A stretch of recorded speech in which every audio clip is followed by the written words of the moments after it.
સુરતમાં કાયદો વ્યવસ્થા પર અસામાજિક તત્વો વારંવાર તરાપ મારી રહ્યા છે, ત્યારે રામનગર ખાતે ગેરેજનું કામ કરતા યુવાનની રાત્રિના સમયે હત્યા કરાતા દોડતી થયેલી રાંદેર પોલીસે ગણતરીના કલાકોમાં જ કિશોર સહિત 2 હત્યારાઓને ઝડપી પાડી સળિયા પાછળ ધકેલી દાતા તો સિગરેટ પીવા જેવી નજીવી બાબતે થયેલા ઝઘડામાં હત્યા કરાયા હોવાનું સામે આવ્યું. સુરતમાં રોજેરોજ હત્યાના બનાવમાં વધારો થઈ રહ્યો હોય, જેને લઈ કાયદો વ્યવસ્થા સામે સવાલો ઉભા થઈ રહ્યા છે. ત્યારે સુરતના રાંદેર વિસ્તારમાં યુવાનની હત્યા કરાતા ચકચાર મચી ગઈ હતી. રાંદેરના રામનગર પાસે મોડી રાત્રે ગેરેજનું કામ કરતા 33 વર્ષીય અમર ઉર્ફે કાલુની હત્યા કરાતા રાંદેર પોલીસ સ્થળે દોડી ગઈ હતી અને લાશનો કબજો લઈ ત્વરિત તપાસ હાથ ધરી રાંદેર પોલીસે અમર કાલુની હત્યા કરી ભાગે છૂટેલા કિશોર સહિત 2 હત્યારાઓને ઝડપી પાડ્યા હતા. તો અમર કાલુની હત્યા તેના મિત્ર એવા કાયદાના સંઘર્ષમાં આવેલા કિશોર સાથે સિગારેટ પીવા જેવી બાબતે થયેલા ઝઘડામાં કરાઈ હોવાનું પોલીસે જણાવ્યું હતું. તો હત્યારા કિશોર સાથે તેઓનો મિત્ર શ્રવણ ઉર્ફે ગોપાલ પણ સાથે હોય. રાંદેર પોલીસે તેઓની ધરપકડ કરી વધુ તપાસ હાથ ધરી છે. આજરોજ રાતના આશરે 2:30 થી 3 વાગ્યાના અરસામાં રામનગર સરકારી વસાહતની પાસે એક હત્યાનો બનાવ બનેલ.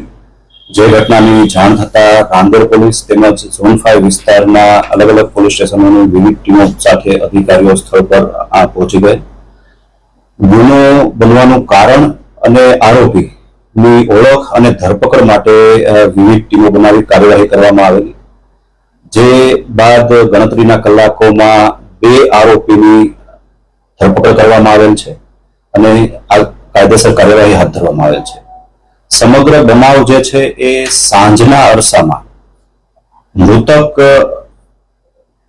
અમર પંજવાણી અને આરોપી સિગરેટ પીવા માટે ભેગા થયેલા, જે દરમિયાન બંને વચ્ચે ગાળાગાળી થયેલ અને ઝઘડો થયેલો.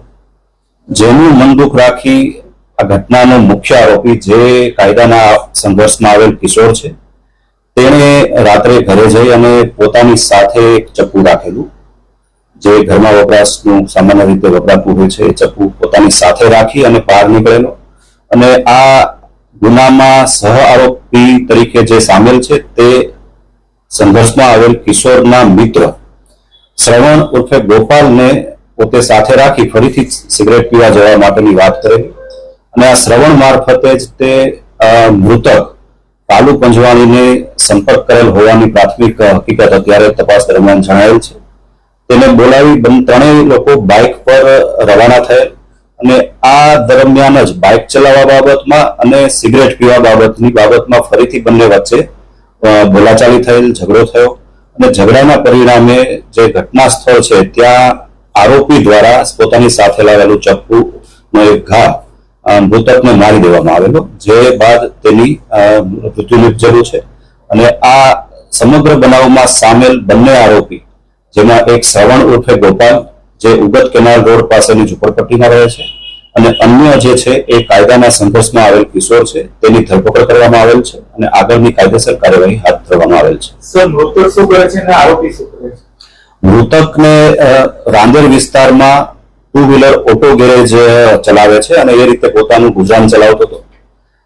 આરોપી જે છે એ કાયદાના સંઘર્ષમાં આવેલો કિશોર છે મુખ્ય, જેથી તેની ઓળખ આપી શકાય તેમ નથી.